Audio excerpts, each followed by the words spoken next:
ሰላም እንዴት አላችሁ? የኢትዮ ታይምስ ቤተሰቦች ለሰዓቱ የተመረጡ አዳዲስ መረጃዎችን ይዘንላችሁ ቀርበናል። ከመረጃዎቻችን መካከልም ጋዜጠኛ መሳይ መኮንን አነጋጋሪ መረጃ በማህበራዊ ትስስር ገጹ አጋርቷል። ጋዜጠኛ መሳይ መኮንን በኢዜማ ምንደር ጩኸት በርትቶ እንደተሰማ ሰማሁ የሚል መረጃ አጋርቷል። በተያያዘ መረጃም የኢዜማ ከፍተኛ አመራር የሆነው አርክቴክት ዮሐንስ መኮንን የሚታጠፍ ግንባር ሸብረክ የሚል ጉልበት የለንም የሚል መልእክት በማህበራዊ ትስስር ገጹ አጋርቷል። ይህን አስመልክቶ ያዘጋጀነውን ልዩ ጥንቅር በዜናዎችን በዝርዝር እናስደምጣችኋለን። ከዚህ መረጃ በተጨማሪ ለብዙ ዓመታት የደብረ ኤልያስ የፖሊስ አዛዥ የነበረው ኢንስፔክተር ዘላለም ጥላሁን እንደተገደለ መሰማቱ፣ የዓለም የምግብ ፕሮግራም በትግራይ ከፍተኛ ቁጥር ያለው ተፈናቃይ በሚገኝባት ሽሬ ከተማ የሚገኘውን ቢሮ ሊዘጋ እንደሆነ ማስታወቁ፣ እስራኤል በፈጸመችው ጥቃት ከኢራናዊው የኒውክሌር ሳይንቲስት ጋር 11 የቤተሰብ አባላት እንደተገደሉ መገለጹ፣ በኦነግ ሸኔ ላይ እርምጃ ወስጃለሁ ሲል የኢፌዴሪ መከላከያ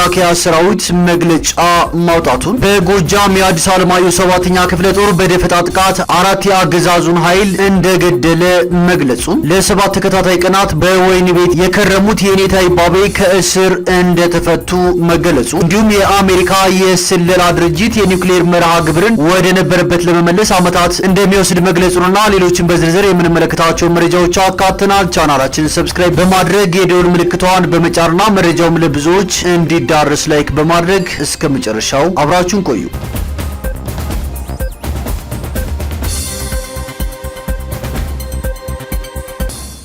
የዓለም የምግብ ፕሮግራም በትግራይ ከፍተኛ ቁጥር ያለው ተፈናቃይ በሚገኝባት ሽሬ ከተማ የሚገኘውን ቢሮውን ሊዘጋ መሆኑ አስታወቀ።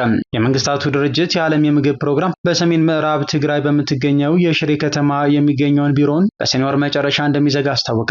የበጀት እጥረት አንዱ ምክንያት መሆኑን ገልጿል። የዓለም የምግብ ፕሮግራም በትግራይ ክልል ከሚገኙ ተፈናቃዮች መካከል ከፍተኛ ቁጥር ያለውን የሚያስተናግደውን ሽሬ የሚገኘውን ቢሮውን በሰኔ ወር ለመዝጋት የተገደደው ከበጀት እጥረት በተጨማሪ አሰራሪን መልሼ ለማዋ ቀር በሚል መሆኑን አስታውቋል። የዓለም የምግብ ፕሮግራም የትግራይ አካባቢ ጽህፈት ቤት ኃላፊ ሌቫን ቻቹዋ የሽሬ ጽህፈት ቤታችንን እየዘጋን ነው ሲሉ ገልጸው ነበር። ነገር ግን የመቀሌ ቢሮአችንን በመጠቀም የክልሉን የሰሜን ምዕራብ ዞን ስራችንን ማከናወን እንቀጥላለን ብለዋል። የእርዳታ ምግብ የማከፋፈሉን ኃላፊነቶች በዩኤስኤ ገንዘብ ድጋፍ ለሚንቀሳቀሰው መንግስታዊ ያልሆኑ ድርጅቶች ጥምረት ለጋራ የአደጋ ጊዜ ኦፕሬሽን ጄኦፒ መስጠቱን የጠቆሙት ኃላፊውም ተቋማቸው የዓለም የምግብ ፕሮግራም የተመጣጠነ ምግብ የማቅረብ የትምህርት ቤት ምገባና መልሶ ማቋቋም ላይ ያተኮሩ ፕሮጀክቶችን ግን የማከናወን ተግባሩን እንደሚቀጥል ገልጸዋል። የፕሮግራሙ የሽሬ ቢሮ በሰኔ ወር መጨረሻ የመዝጋቱ ውሳኔ የተደረሰው በተያዘው ዓመት 2017 ዓ.ም መጀመሪያ ከኢትዮጵያ መንግስትና ከለጋሾች ጋር በመስማማት በትግራይ አማራና አፋር የተካሄደውን የምግብ እርዳታ አቅርቦት በመንግስታዊ ያልሆኑ ድርጅቶች ጥምረት በኩል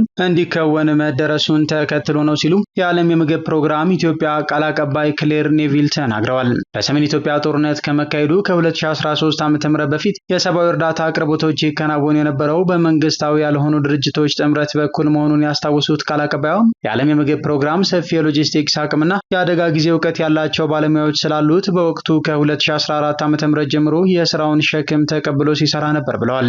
ስራዎቹን መልሶ ለጥምረቱ የማስረከቡ ሂደት በሰኔ ወር እንደ አውሮፓውያን አቆጣጠር 2025 ይጠናቀቃል ሲሉ ገልጸዋል። የሽሬ ቢሮአችን የተዘጋው የእኛን የስራ ኃይል አሁን ካለበት የስራ አፈጻጸማችን መጠንና ስፋት ጋር ለማጣጣም አስፈላጊ እርምጃ በመሆኑ ነው ሲሉ የገለጹት ቃል አቀባዩም ይሁን እንጂ እነዚህ ውሳኔዎች የተወሰዱት የተቸገሩና የሰብአዊ ረድኤት አቅርቦታችንን በጥራት ለማድረስ የሚያስችል ሁኔታዎች ከፍተኛ ግምት ውስጥ በማስገባት ነው ሲሉ አጽንኦት ሰጥተው አመላክተዋል። አክለውም የዓለም የምግብ ፕሮግራም በትግራይ ስራውን እንደቀጠለ መሆኑን ገልጸው ከ280 ሺህ በላይ ህጻናትን፣ እናቶችንና አነስተኛ ማሳ ያላቸው አርሶ አደሮችን በተለያዩ መንገዶች እየደገፈ ይገኛል ብለዋል። አስቸኳይ የተመጣጠነ ምግብ እጥረት፣ ሕክምና፣ ፈጣን የተመጣጠነ የትምህርት ቤት ምግቦችን ጭምር እያደረሰ መሆኑን አስታውቀዋል። የትግራይ ስራዎቻችንን ክፍት ሆኖ በሚቆየው ከመቀሌ ቢሮአችን ሆነን እናከናውናለን ብለዋል። በቅርቡ ከሚዘጋው የዓለም የምግብ ፕሮግራም የሽሬ ቢሮ በተጨማሪ በሶማሌ ክልል ቀብሪ ዳሃር የሚገኘውን ቢሮውም እንደሚዘጋ ክሌር ተናግረዋል።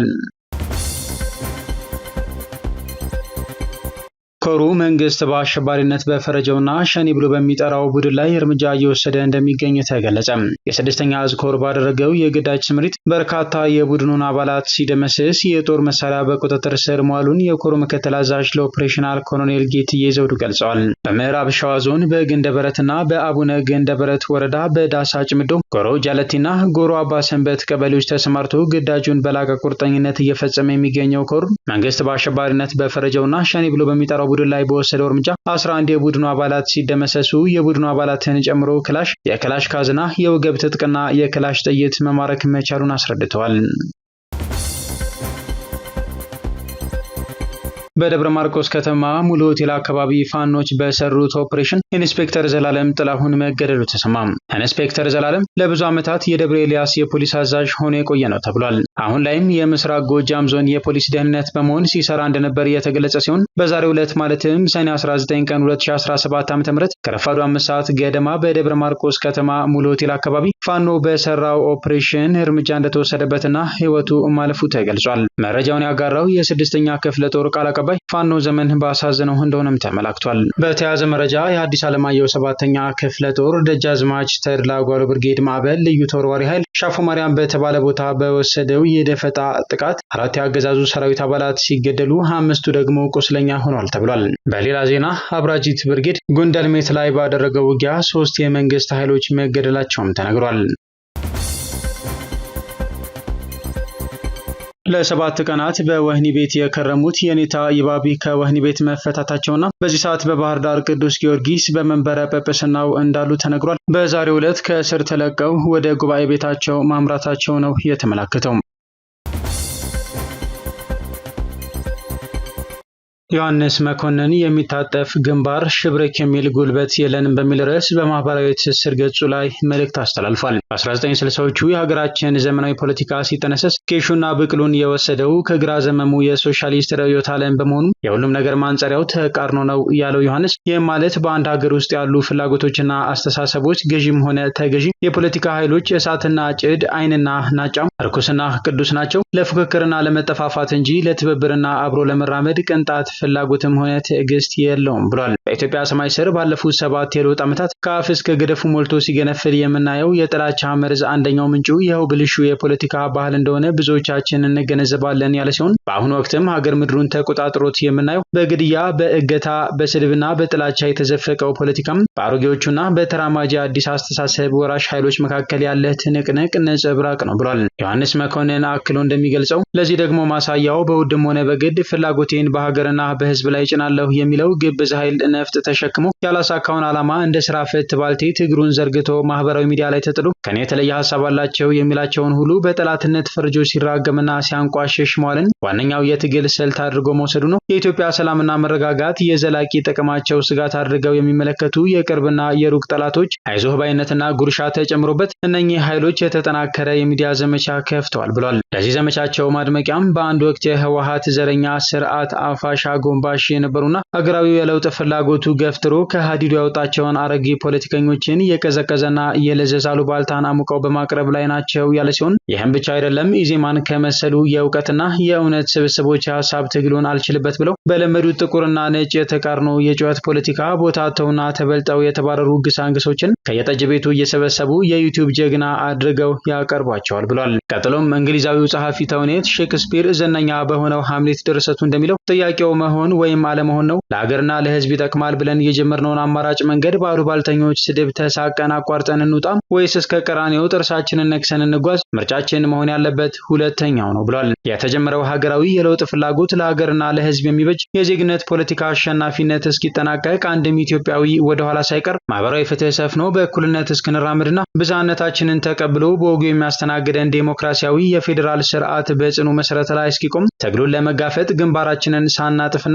ለመንደር አሉባልታ ሸብረክ ሳንል እንራመዳለን ሲልም አክሏል። እያወራን ሳይሆን ጥረን ግረን እየሰራን የባዕዳንን ጉርሻ ሳይሆን የወዛችንን እንጀራ እየበላን በስሜትና በጩኸት ሳይሆን በእውቀትና በእውነት ለሀገር እንሰራለን ያለው ዮሐንስ መኮንን ይህንን ሀሳብ የማያውቅ ቅራቅንቦ የመንደር ወሬ ዜና አስመስለው ማህበራዊ ሚዲያ ላይ ሲንደቀደቁ ውለው ለሚያድሩ ጥቅመኞች መልስ ለመስጠት አይደለም የምጽፈው የኢትዮጵያ መጻኢ ዕድል ከልብ ለሚያሳስባቸውና ለሚያስጨንቃቸው ቀን አሳቢ ዜጎች ነው። በእርግጠኝነት የምንናገረው እንደ ሀገር መቼም እንደጨለመብን አይቀርም። የኢትዮጵያ ፀሐይ ይወጣል። ያኔ በልጆቻችንና በልጅ ልጆቻችን ፊት ቁጭ ብለን በደስታና በእርካታ የምንተርከውን አኩሪ ታሪክ ዛሬ ተግተን እንጽፋለን ሲል በማህበራዊ ትስስር ገጹ ላይ ባስተላለፈው ጽሑፍ ገልጿል። ከዚሁ ጋር በተያያዘ ጋዜጠኛ መሳይ መኮንን በማህበራዊ ትስስር ገጹ ላይ ባስተላለፈው መልእክት ትናንትና ከኢሃፓ ዋና ጸሐፊ አቶ አበበ አካሉ ጋር ያደረግነው አጭር ቆይታ ከተላለፈ በኋላ በኢዜማ መንደር ጩኸት በርክቶ እንደነበር ሰማሁ። አንዳንድ ብስጭታቸውን መቆጣጠር ያልቻሉት አቶ አበበ ላይ የጭቃ ጅራፋቸውን ራሳቸውን ሲያወናጭፉ አድረው ውለዋል ያለ ሲሆን እንደ ዮሐንስ መኮንን አይነት አመራሩ ደግሞ ንዴቱን ማህበራዊ ሚዲያው ላይ ዘርግፎታል። ለምን በዚያ ደረጃ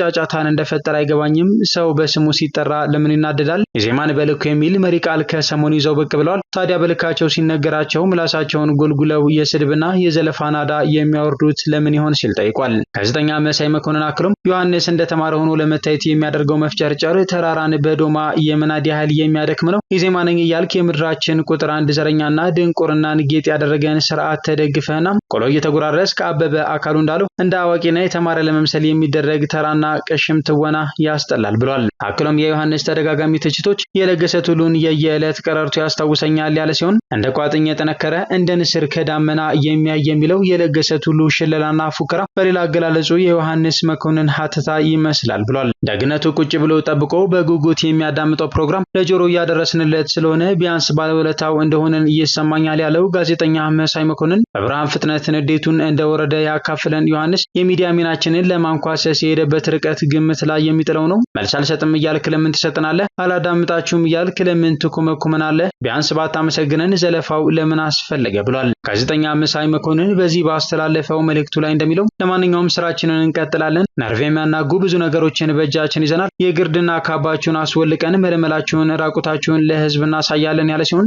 ሸብረክ የሚል ጉልበት እንዳለ በቅርቡ ታየዋለህ። ቋንጃ የሚበጥሱ መረጃዎችን ታጥቀን ተዘጋጅተናል ሲል ጋዜጠኛ መሳይ መኮንን በማህበራዊ ትስስር ገጹ ላይ ባስተላለፈው መልእክት ገልጿል።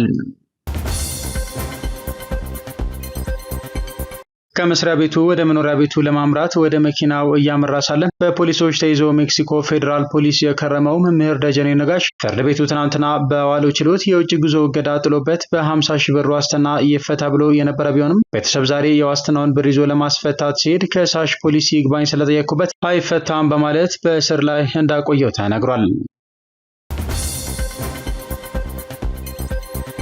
እስራኤል በፈጸመችው ጥቃት ከኢራናዊው የኒውክሌር ሳይንቲስት ጋር 11 የቤተሰብ አባላት ተገድለዋል። የኢራን የእንግሊዝ ቋንቋ ስርጭት ጣቢያ ፕሬስ ቲቪ እንደዘገበው የኢራን እስራኤል የተኩስ አቁም ስምምነት ሰኞ መገባደጃ ላይ ከመጀመሩ ጥቂት ቀደም ብሎ ኢራናዊው የኒውክሌር ሳይንቲስት ሴዴጊ ሳበር ከ11 የቤተሰብ አባላት ጋር በእስራኤል የግድያ ጥቃት ተገድለዋል። እንደ ፕሬስ ቲቪ ዘገባ ከሆነ ጥቃቱ የተፈጸመው በሰሜን ኢራን አስታነህ አሽራፊ በካስፒያን ባህር አቅራቢያ በምትገኝ ከተማ ነው። በፕሬስ ቲቪ ይፋ የተደረገው ዘገባ እንደሚያሳየው በሳይንቲስቱ የቤተሰብ ፎቶ ላይ የተገደሉት የቤተሰብ አባላት አዛውንቶችን፣ በርካታ ህጻናትንና ሴቶችን እንደሚገኙበት ያሳያል። እንደ ዘገባው ከሆነ እስራኤል በሀገሪቱ ለ12 ቀናት ባደረገችው ጥቃት ቢያንስ 14 የኢራን የኒውክሌር ሳይንቲስቶችን ኢላማ አድርጋለች። በሌላ በኩል የኢራን የስለላ ሚኒስቴር የተኩስ አቁም ስምምነት ቢደረግም በሀገሪቱ ውስጥ የእስራኤል ክፉ እንቅስቃሴዎች ሊቀጥሉ እንደሚችሉ ማስጠንቀቁን የኢራን የዜና ወኪል ፋርስ ዘግቧል። ፋርስ ሚኒስቴሩን ጠቅሶ እንደዘገበው የእስራኤል ኦፕሬተሮች የቴሌፎን ስለላና ብሔራዊ መረጃ ለማግኘት በሚል ዓላማ ለኢራናውያን የጅምላ የስልክ ጥሪ ዘመቻ ጀርባ እንደነበሩ ገልጿል። ሚኒስትሩ በተጨማሪም ኢራናውያን በብሔራዊ አንድነት ላይ እርምጃ እንዲወስዱ ለማሳሳት የሐሰት ዜና መስፋፋትን አስጠንቅቋል። ከእስራኤል ጋር የተኩስ አቁም ስምምነቱ በቀጠለበት ወቅት የኢራን ባለስልጣናት የጸጥታ ጥቃቶችን እያጠናከሩና ለእስራኤል እየሰልሉ ነበር ያላቸውን በመቶዎች የሚቆጠሩ ሰዎችን በቁጥጥር ስር በማዋል በሰብአዊ መብት ተሟጋች ድርጅቶች ላይ ስጋት መፍጠሩ ይታወቃል። በተያያዘ መረጃ ሲአይኤ የኢራን የኒውክሌር መርሃ ግብርን ወደ ነበረበት ለመመለስ ዓመታት እንደሚወስድ ገለጸ።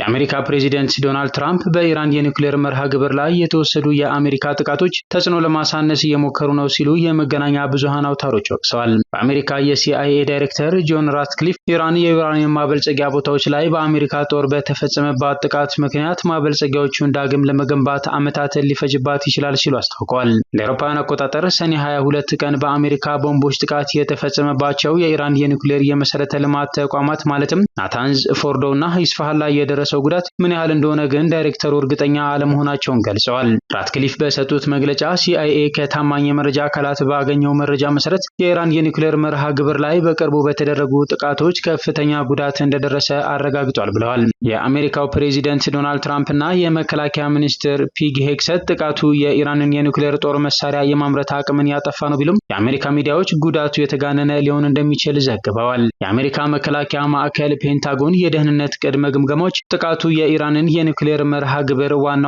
ክፍሎች ማውደም እንዳልተቻለ ገልጾ ነገር ግን መርሃ ግብሩን ወደ ኋላ እንዲጓተት እንዳደረገው አስታውቋል። የእስራኤል ባለስልጣናት ግን ጥቃቱ በጣም ትልቅ ጉዳት እንዳደረሰ ተናግረዋል። ትራምፕ በኢራን ላይ የተደረገው ወታደራዊ ጥቃት በሁለተኛው የዓለም ጦርነት ወቅት በሂሮሺማና ናጋሳኪ ላይ አሜሪካ የአቶሚክ ቦምብ ጥቃት በመፈጸም ካስቆመችው ጦርነት ጋር የሚመሳሰል ነው ብለውታል። ጠቅላይ ሚኒስትር ቤንያሚን ኔታንያሁ ኢራን የኒውክሌር ጦር መሳሪያ እንዳታገኝ ለማድረግ የተደረገ ጥረት ነው ሲሉ ገልጸው አሜሪካ እስራኤል በኢራን ላይ እየወሰደችው ባለው ወታደራዊ ጥቃት ላይ መሳተፏን ታሪካዊ ያደርገዋል ብለዋል። ቴህራን ወታደራዊ የኒውክሌር መርሃ ግብር የለኝም በሚል ደጋግማ እያስተባበለች የቀጠለች ሲሆን ዓላማዋም ዩራኒየምን ለምርምርና ለሲቪል ዓላማ ማበልጸግ እንደምትቀጥል ቃል ገብታለች። ኢራን የዲፕሎማሲ አጋር እንደሆነች የሚነገርላት ሩሲያ በበኩሏ ጥቃቱን በማውገዝ ምዕራባውያን የኢራን የኒውክሌር እንቅስቃሴን በተመለከተ የተሳሳተ መረጃ እያሰራጩ ነው ስትል ወንጅላለች። ኢራንና እስራኤል ከ12 ቀናት አውዳሚ ጦርነት በኋላ ባሳለፍነው ማክሰኞ የተኩስ አቁም ስምምነት ተግባራዊ ማድረጋቸውን የአሜሪካው ፕሬዚደንት ዶናልድ ትራምፕ ማስታወቃቸው ይታወሳል።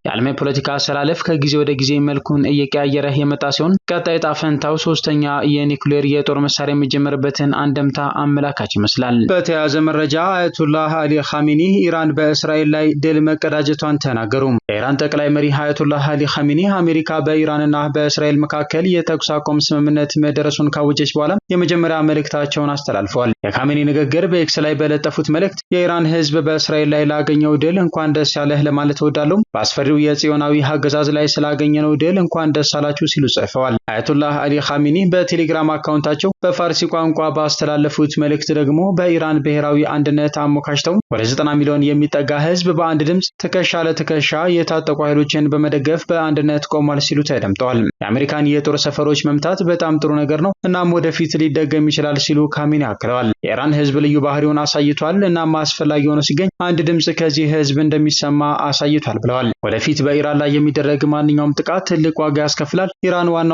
የአሜሪካ ጦር ሰፈሮችን ማግኘትና መድረስ መቻሏ ትልቅ ነገር ነው። ወደፊትም እንደገና ጥቃት ቢሰነዘርበት ሊደገም ይችላል ሲሉ ተደምጠዋል። የኢራን ጠላቶች እኛን ለማጥቃት እንደ ሚሳኤሎች ወይም የኒውክሌር መርሃ ግብሮች ሰበብ ይጠቀማሉ፣ ነገር ግን እጅ እንድንሰጥ እየፈለጉ ነው ሲሉም ተደምጠዋል። ሀገራቸው ከእስራኤል ጋር በነበረችበት ጦርነት በኢራን ውስጥ ወደ 2 ሳምንታት የሚጠጋ ሚስጥራዊ ስፍራ ከቆዩ በኋላ የ86 ዓመቱ የበላይ መሪ የሆኑት አያቶላህ አሊ ኻሜኒ በእስራኤል እንዳይገደሉ በመፍራት ወደ ጥብቅ ጉድጓድ ውስጥ እንደገቡ ይታመናል። ከመንግስት ከፍተኛ ባለስልጣናት ጋር ምንም አይነት ግንኙነት እንዳልነበራቸውም ተመላክቷል። በጦርነቱ ወቅት እስራኤል የኢራንን የአየር ክልል በፍጥነት የተቆጣጠረች ሲሆን ወታደራዊ መሰረተ ልማቷን አጥቅታለች። የአብዮታዊ ጥበቃና የሰራዊቱ ከፍተኛ አዛዦችን በፍጥነት ተገድለዋል።